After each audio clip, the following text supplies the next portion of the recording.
Touba ca kanam. asalaamaaleykum wa rahmatullah mbokku téléspectateur Touba TV Touba Vision ak Touba ca kanam TV ñu ngi leen di ziare bu baax di wax na ñu ngi ànd ak yéen màggalu Daaru Xudoos fii ci Abidjan tey nag ñu ñëw ci teewaayu suñu kilifa gi nga xamante ne at yu bare bare mi ngi ñëw di ko ànd ak ñun di Serigne Cheikh Marème Mbacké ibnu Serigne Abdou Karim ibnu Cheikh Mouhamadou Lamine Bare ibnu Khadim Rasoul mu ñëw fi daan ko def ay ati at magam ju baax ja Cheikh Mouhamed Mbacké borom Taïf daan ko fi yebal kóllëre googe mu téye ko ak ñun ba nëga ni tey jii mu di ko teewe si ci centenaire bi nga xamante ne ginnaaw ñibbisig Serigne Touba bi nga xamante ne jóge na njaareem Cheikh Mamadou Moussa yóbbu ko Touba boobaak léegi nekk téeméeri at xam nañ ne centenaire bi actuellement mooy actualité ndax Serigne Touba jóge na njaareem ñu yóbbu ko Touba boobaak léegi bi sëñ bi ñibbisee Touba ak léegi téeméeri at la màggal gi nag am ren ay particularité yu bare bari ndax ca biir Sénégal ñu ngi évaluer yoonu murit ginnaaw bi nga xamante ne Cheikh Mamadou Moussa toogee na jataayu Cheikhul Khadim ba tey jii ki fi nekk di Cheikh Mountakha Bachirou xalifa général kul murid yàlla na fi yàgg te wér ñu gis évaluation bi yoon wi yokk ci côté yu ne ci économie ci social ci lépp ci infrastructure ci njàngale mi 37 milliards pour université te ñu gis ne nag loolu am na solo biir Sénégal waaye ñun waa diaspora bi itam def nañ suñu évaluation bu baax ndax gis nañ ne fii nga xam ne fi la ñuy daje di fi màggale bisu Serigne Touba bu tedd bi ci Abidjan mooy kër gi sëñ Touba njëkk a am ci bitim réew fii nekk taawu këri sëñ Touba yi yaakaar naa nag bu fekkoonte ne lu sëñ Touba di soqeeku la ci kër mën nañ ne kër gi jig na ko ndax kër gi jur na tey fépp foo dem ci ñeenti continent yi moo xam muy Afrique moo xam muy Europe moo xam muy Australie moo xam muy Amérique fépp nag sëñ Touba am na fa ay kër kon bu fekkee dañuy xayma xarnu bi di xayma centenaire bi gis nañ ne sëñ Touba kon ab doxam ci bitim réew màgg na gaaw na te itam xajut ci kenn xanaa ku ko xamut mu mel ne nag kon ñun diaspora bi dañu am autonomie waaye am itam obligatoire ci ubbi yoon wi ba nga xamante ne ñi xamut sëriñ bi ñu fas yéene ñoom ñu xam ko ndax sëñ Touba xajut ci kenn te it bi nga xamante ne mi ngi doon wax ne ijal ruju'i ila xawmi saadatana wala takfina yawma jam'il xalqi niiraana kon xaw mu la doon wax xaw mu nag ñëpp a ngi ci biir kon muy sauveur de l'humanité sëñ Touba looloo ko taxoon a jóg te loolu feeñ na biir ak biti ndax buy wax yaa ahlal bari ujuli bahri saqaayi géejug texe gi muy woote waa jéeri jéeg waa géej gi kon loolu jeexal na àdduna moo tax ñun diaspora bi fii gis nañ ne suñ bilan ci centenaire bi Serigne Touba sarale na ba wër jamono ba wër àdduna ba tax na ñi nga xam ne doonuñu ay sénégalais nga xam ne dañu mel ni dañu ñëw ci yoon wi doon ay gan ñooñu fi mu ne nii ñi ngi dëlëf yi wut ci Serigne Touba Khadim Rasoul te loolu day yokk ba loolu nag waral na Serigne Cheikh Marème Mbacké mii ngeen gis ci suñ gannaaw mu ñëw jël bâton de pèlerin nam ko daan defee tëj këram te ay taalibeem ña nga ca këram di ko xaar di ko alawteku ngir bisu Sëñ Tuubaa bi waaye ndigal loom lu baax loolu nga xam ne magam ju baax joxoon na ko tax na munu ko bàyyi mu ñëw ànd ak ñun yàgg koo def ay ati at ci wetu Alaaji Magumba Caam mi nga xam ne mooy jëwriñu Sëriñ Tuubaa fii ci Abidjan ak itam suñ imam Daouda mi nga xamante ne xam naa dana sànni ay kaddu ndax kat li nga xamante ne Sëñ Tuubaa doon na ko waxoon ne wa hab liya nusrata fil buldaani jamiaha yaa xaalixal azman wali hab wala mu naan warut liyal muluka wal buldaan loolu agsi na ndax Daouda mi ab ivoirien la waaye mu doon taalibe Sëñ Touba ñu bari xam ko mu Sëñ Touba am kër ci quartier bu ñuy wax Yopougon commune Yopougon moom moo fay imam ratib ba di fa xutba nasaraan di fa xutba jula ñi nga xamante ne dégguñu wolof di xam lan mooy Sëñ Touba ba tax na yoon wi mi ngi rëg-rëgi fii ci Côte d'Ivoire kon nag moom itam dina ko jox kaddu bu ko defee kon damay jox kaddu jëwrin Alaaji Magumba ci turu Serigne Cheikh Marème Mbacké mi bu ko defee bu noppee ñu laaj ay question quelque imam Daouda bu ko defee rek ñu toppee ko noonu kon jëw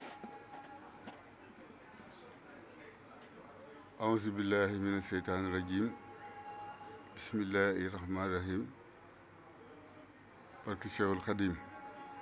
asalaamaaleykum wa rahmatullah wa barakatuh bokki jullit bokki taalibe yi ñu ngi leen di nuyu di leen ziar di jiital ci nuyu bi sëñ Mountakha Mbacké Khadim Rasoul yàlla na ko si borom yàggal lool te mu ànd ku wér ba li mu yéene liggéey Serigne Touba mu liggéey ko ñu ànd koog moom. di nuyu sëñ Modou Makhtar Mbacké mi nga xam ne tey jii moo nekk ci boppu waa Darou Khoudoss yëpp yàlla na fi yàgg lool ak mbooloom mbokki taalibe yi. gannaaw bu loolu wéyee jëm ji nga xam ne moo teewe màggal gi di sëñ Cheikh Maram Mbacké ñu ngi koy sant di ko gërëm di ñaan su borom yàggal ab taxawaayam ndax bi mu dalee ñëw fii ci réew mi ëpp na fanweeri at ak juróom mu fekk ñu fi di taxawu liggéey bi nga xam ne Sëriñ Tuubaa ko jox ba suñu joon tey liggéey bi toll fii mu toll kon duñ def lu dul ñaanal ko sant ko gërëm ko ñaanal ko ba moom tamit li mu yéene ci tool maamam bi suñu borom defal ko te ñu ànd koog moom. di nuyu imaam Daouda mi nga xam ne moom tamit ivoirien la waaye moom fi ñu toll léppam Sëriñ Tuubaa la kon ñuy sant suñu borom bu baax ci teew gi nga xam ne teewe nañ ko bis bii képp koo xam ne yàlla dogal na nga fekk li fi rek war nga cee sant suñu borom di ci fàttali ko tamit sunu màggi taalib yi nga xam ne ñoo jiitu woon fii ci réew mi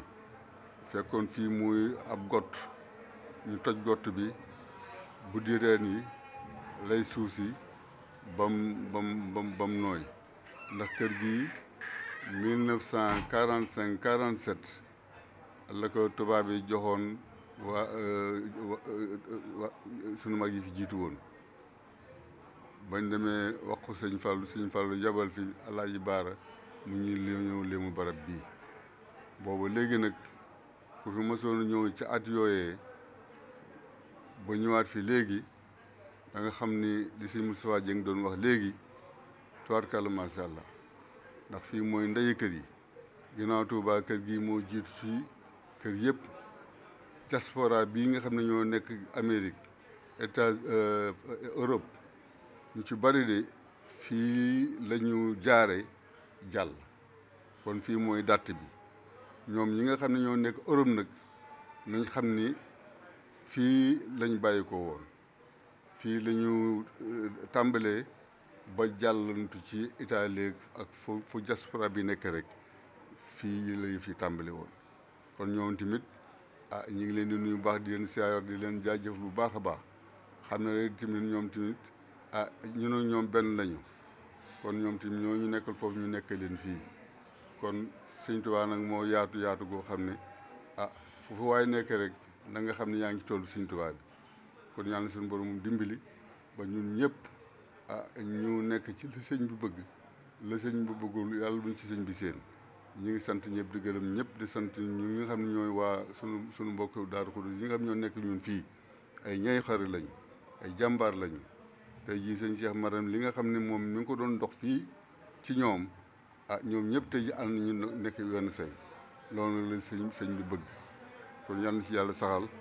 ci barke sëñ Moustapha Mbacké ñu ngi sant ñëpp di gërëm ñëpp bàllu ak ñëpp yàlla suñu borom ba jégal jërë ngeen jëf ngeen baal ñu.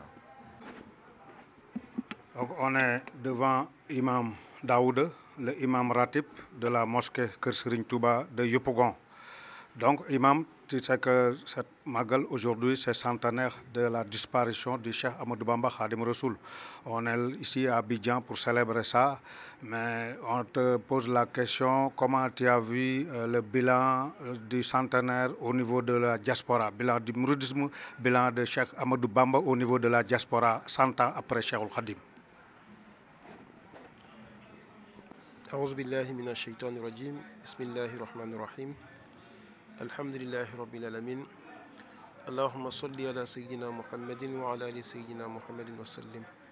ورضي الله عن شيخنا أحمد بن خادم رسول الله ورحم جميع خلفائه ومريديه ومن والاه بإحسان إلى يوم الدين الحمد لله رب العالمين. Pour nous d'abord participer à cette Magal à ce Magal du centenaire de Cheikh Ahmadou Bamba, c'est pour nous une action de grâce. C'est un moment de reconnaissance crois que tout événement qui arrive aux musulmans est la volonté de Dieu. Le rappel à Allah Tabaraka wa Ta'ala du Cheikh Ahmad Bamba. Nous sommes aujourd'hui dans la 5e année. Et aujourd'hui, le bilan que nous tirons déjà des actions du Cheikh Ahmad Bamba. Nous retenons que tout est positif. À partir du moment où l'objectif du Cheikh avait été d'insuffler un souffle nouveau, à appeler toute l'humanité vers ce qui devait être un cadre idéal pour la pratique véritable de l'islam, pour la connaissance de Dieu à travers la voie du prophète Muhammad sallallahu alayhi wa sallam. Voilà pourquoi il dit Lakin unadi kudal ibadi ila imadi bila jala'in. Ya ahla bahri, ya ahla barri, odu li bahri bahri sakha. Quand il a lancé l'appel à toute l'humanité à venir vers le pilier qui représente le prophète Muhammad sallallahu alayhi wa sallam. Bien évidemment, cette voie-là, il l'a rendue accessible à ce que tous ses disciples qui ont accepté d'emprunter sa voie puissent retrouver la véritable voie du prophète Muhammad sallallahu alayhi wa sallam. Et en matière de toutes les dimensions, que ce soit sur le plan spirituel, le plan structurel, aujourd'hui le plan infrastructure, aujourd'hui nous parlons d'université Cheikh Ahmadou Bamba à Touba. Nous parlons de la mosquée Massalikul Jinan. Et même aujourd'hui, quand nous parlons de diaspora, mais aujourd'hui, nous sommes, en tant qu'Ivoiriens, nous sommes quelque part fiers. Parce qu'aujourd'hui, le travail qui se fait en Côte d'Ivoire, c'est que le message de Cheikh Ahmadou Bamba a commencé à être appréhendé par les Ivoiriens. Il y a encore des années en arrière, les Ivoiriens se posaient beaucoup de questions sur ce que c'est que cette histoire de Mouridia. Mais aujourd'hui, une importante frange de la population musulmane ivoirienne est en train de comprendre le vrai visage de la Mouridia. Pour dire que le monde a besoin d'entendre un message. Le monde a besoin de découvrir quelque chose. Et ce quelque chose-là, il n'est pas nouveau. Il est là, il existe, mais il faut le rendre accessible. Et je pense que c'est à travers Cheikh Ahmadou Bamba que nous pouvons avoir la véritable voix du prophète Muhammad sallallahu alayhi wa sallam. Déjà en 2021, nous avons tenu la conférence internationale sur la Mouridia à Abidjan. Et cette conférence-là vraiment a été un cadre vraiment assez important parce que nous avons invité tous les imams de la Côte d'Ivoire à cette conférence. Qu'ils ne soient pas 7 mourides, mais ils sont musulmans, avaient besoin d'avoir le véritable message de Cheikh Ahmadou Bamba. Et ce message-là, nous sommes sûrs qu'il a été entendu. Parce que grâce à ce message, aujourd'hui, une ouverture a été faite. Nous avons assisté à la visite du Cheikh Oulaïma, le président de tous les imams de la Côte d'Ivoire à Touba, le Cheikh Ousmane Diakité, avec une forte délégation du COSIM. Aujourd'hui, nous parlons de la construction de l'Institut Cheikh Ahmadou Bamba à Yamoussoukro. Et tout ça, je crois que c'est des projets novateurs, c'est des projets majeurs qui vont nous permettre vraiment dans les années à venir de bien édifier le monde sur les enseignements de Cheikh Ahmadou Bamba. Assalamu alaikum wa rahmatullah.